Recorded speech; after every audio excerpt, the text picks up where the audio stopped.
మన తెలుగు భాషగా మనకి దిగి వచ్చింది.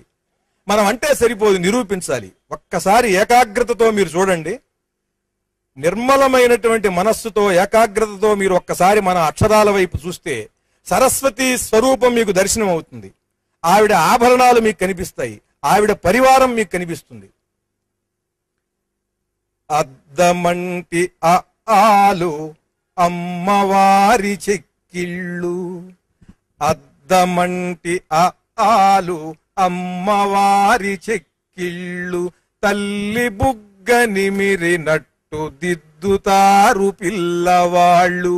ఆమె చేతిలోని చిలుకయి, ఇంకొక చేతి జపమాలాయి, జ్ఞానమొసగు పుస్తకాలు ఊలు, హంసవాహనాలు అరు అరులు, అలు అలు ఏ ఏ ఐ ఓ ఓ ఔ ముంగురులు.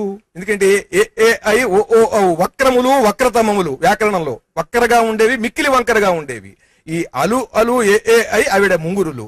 అలు అలు ఏ ఏ ఐ ఓ ఓ ఔ ముంగురులు, వీణాశ్రుతులే అమ్మహా, తెలితామర పీఠమే బండీరా.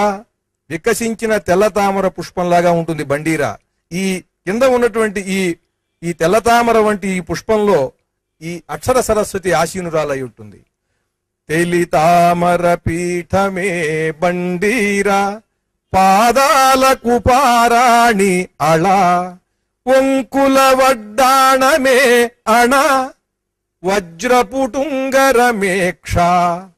ఎరలవలు శశసహలు పాదాలకు మువ్వలు, జ్ఞాయిణి నామాఘా చిరు సౌవడులు, చెవులకు రవ్వల దుద్దులు థా దా, తన ముంగిట జేగంట ధా, ముత్యపు ముక్కు పోగుట, నవ్వినప్పుడు బుగ్గ సొట్టఠ, గాజుల గలగలలే చాచాఛ,